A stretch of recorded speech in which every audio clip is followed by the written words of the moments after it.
Assalamualaikum warahmatullahi wabarakatuh. Bagaimana kabarnya anak-anak? Semoga kalian semua dalam kondisi sehat walafiat. Meski dalam kondisi pandemi, tetap berada di rumah, stay at home, dan tetap semangat dalam belajar. Pada kesempatan kali ini kita akan membahas tentang teks eksplanasi. Tentunya kita sering berhadapan dengan berbagai macam teks, khususnya pada pelajaran bahasa Indonesia. Tapi kali ini kita akan membahas tentang teks eksplanasi. Apa itu teks eksplanasi? Marilah kita ikuti pembelajaran berikut ini. Anak-anak, sebelum pembelajaran ini kita mulai, marilah kita berdoa terlebih dahulu. Ila hadinia al-Fatihah. Kali ini kita bicara soal teks eksplanasi. Teks eksplanasi adalah pembelajaran untuk kelas 11 semester 3.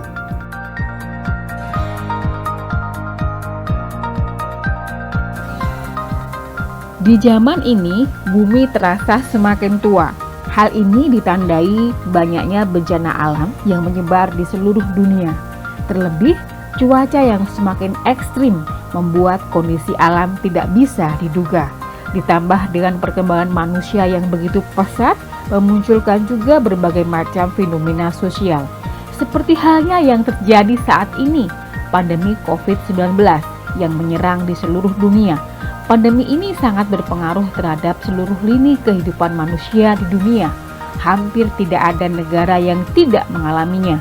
Indonesia misalnya merupakan salah satu negara yang saat ini berjuang melawan kondisi ini. Pandemi COVID-19 yang mendunia merupakan gejala fenomena alam yang sangat berimbas pada fenomena sosial. Nah, anak-anak, peristiwa-peristiwa alam semacam ini bisa dijelaskan dalam bentuk teks eksplanasi. Konteks kehidupan manusia di zaman ini, alam yang semakin ekstrim beserta dengan peristiwa alam dan sosialnya, itu semua bisa dijelaskan dengan bentuk teks eksplanasi.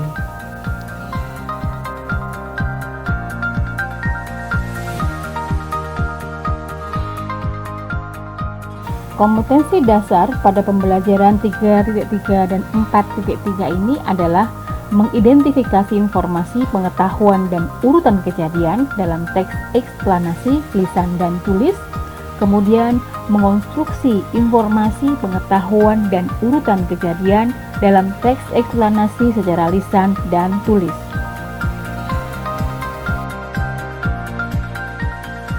Tujuan pembelajaran: peserta didik dapat mengidentifikasi informasi, pengetahuan, dan urutan kejadian dalam teks eksplanasi secara lisan dan tulis, kemudian terampil mengkonstruksi informasi, pengetahuan, dan urutan kejadian dalam teks eksplanasi secara lisan dan tulisan.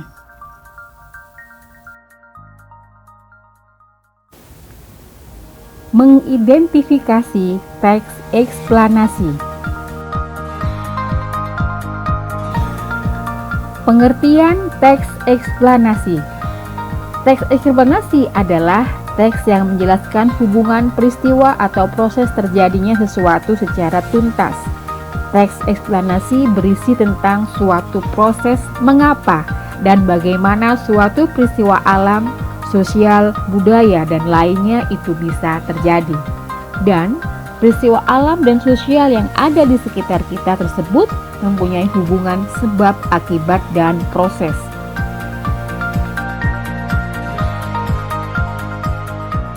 Lalu, untuk kepentingan apa sajakah teks eksplanasi disajikan?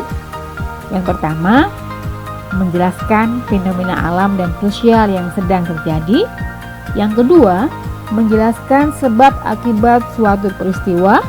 Dan yang ketiga, memberi informasi sekaligus penjelasan kepada masyarakat.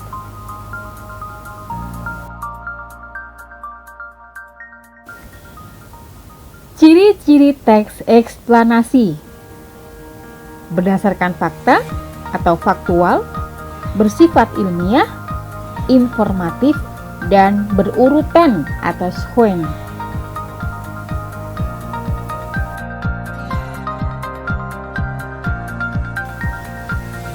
Perhatikan teks berikut ini.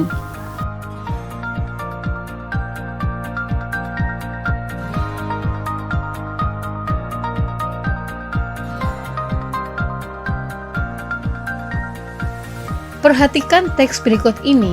NASA rilis foto Gunung Anak Krakatau erupsi dari jarak dekat. Jakarta, CNN Indonesia. Badan Antariksa Amerika NASA merilis gambar Gunung Anak Krakatau saat erupsi pada 12 April 2020 dari jarak dekat menggunakan satelit Terra. Fenomena erupsi Gunung Anak Krakatau berhasil diidentifikasi menggunakan metode operasional land dan multi-angle imaging spektroradiometer.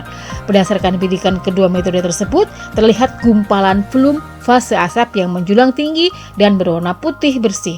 Menurut NASA, asap berwarna putih itu mayoritas berisi uap dan gas. Lalu muncul juga material berwarna merah yang ditandai dengan infrared signature yang diyakini merupakan batuan cair anak Krakatau.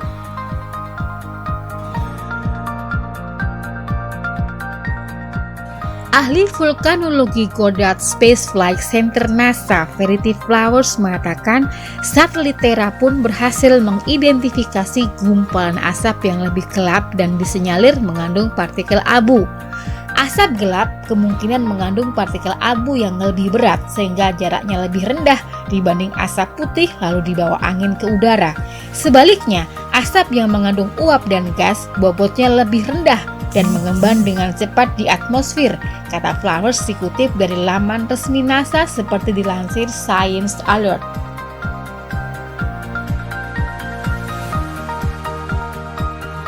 Sebetulnya, tak hanya Gunung Anak Krakatau yang mengalami erupsi. Ada 5 gunung berapi lain juga erupsi dalam waktu hampir bersamaan, yaitu Gunung Kerinci, Pulau Sumatera, Gunung Merapi dan Semeru, Pulau Jawa, Gunung Ibu dan Dukono, Maluku. Ahli vulkanologi sekaligus mantan Kepala Badan Geologi Kementerian Energi dan Sumber Daya Mineral (ESDM), Surono, sempat mengatakan bahwa fenomena letusan 6 gunung api di Indonesia itu hanya kebetulan.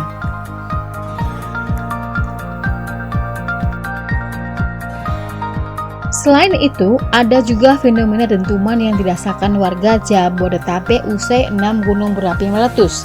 Akibatnya, banyak kalangan menilai bahwa dentuman itu berasal dari erupsi Anak Krakatau. Namun, hal ini dibantah oleh Kepala Bidang Mitigasi PVMBG Wilayah Timur, Devi Kamil Syahbana. Ia mengatakan, ambruknya dapur magma itu biasanya terjadi untuk erupsi-erupsi dengan skala besar. Devi mengatakan erupsi yang terjadi di Anak Krakatau berskala kecil. Perlu diketahui, suara dentuman adalah fenomena yang umum saat terjadi erupsi gunung api. Tidak semua erupsi menghasilkan dentuman, tergantung mekanisme dan faktor akustik.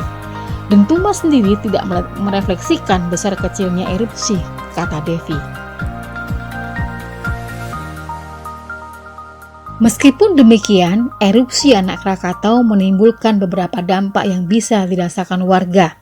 Pertama, munculnya bunyi dentuman yang dirasakan oleh sebagian besar warga masyarakat cukup membuat panik bagi mereka.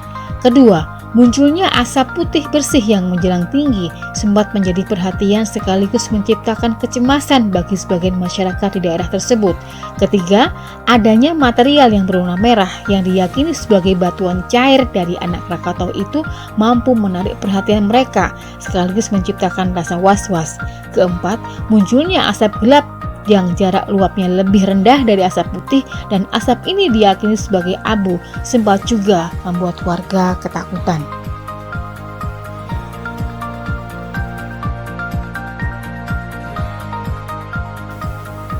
Informasi apa sajakah yang terdapat dalam teks tersebut?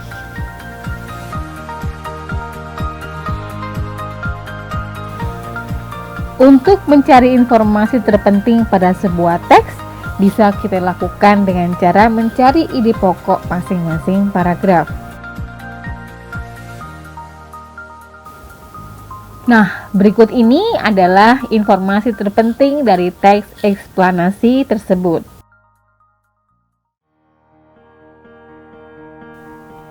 Yang pertama, NASA merilis foto erupsi Anak Krakatau menggunakan satelit Terra.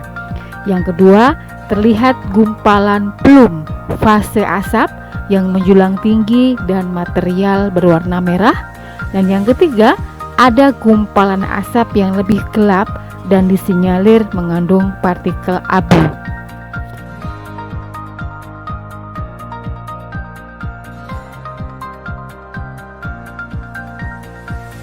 Yang keempat, ada 5 gunung berapi lain juga erupsi secara bersamaan, diyakini para ahli hanya kebetulan. Dan yang kelima, muncul fenomena dentuman. Kemudian yang keenam, dampak yang ditimbulkan oleh erupsi anak Krakatau.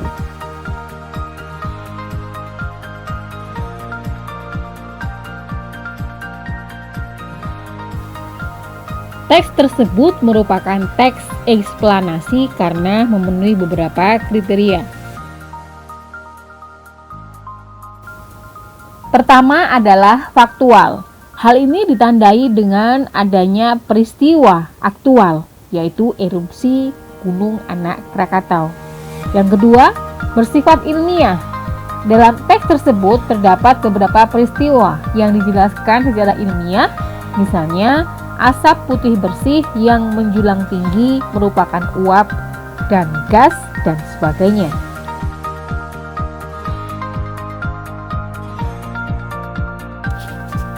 Yang ketiga adalah informatif. Ya, di dalam teks tersebut berisi informasi tentang erupsi Anak Krakatau yang perlu diketahui oleh masyarakat luas. Selain itu, informatif di sini ditandai dengan sumber berita, yaitu sumber berita yang diperoleh dari teks ini adalah CNN Indonesia yang merupakan salah satu kantor pemberitaan ternama di Indonesia. Yang keempat, berurutan. Dalam teks tersebut terdapat beberapa urutan peristiwa yang menyebar di beberapa paragraf.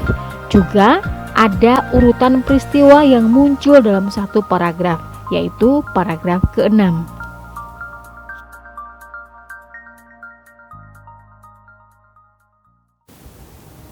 Mengonstruksi informasi dalam teks eksplanasi. Mengonstruksi informasi dalam teks eksplanasi dapat dilakukan dengan menceritakan kembali atau memberi tanggapan terhadap teks tersebut. Nah, salah satu tanggapan itu dapat dilakukan dalam bentuk komentar. Dengan informasi yang sudah didapat pada bagian sebelumnya, kita dapat memberi komentar.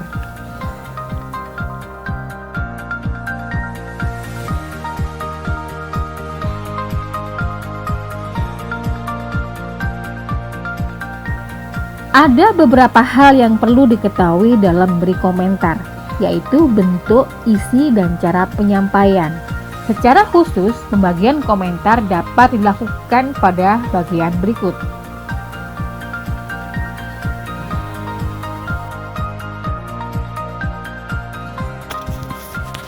Komentar terdiri atas dukungan, pertanyaan, saran, sanggahan, dan kritik.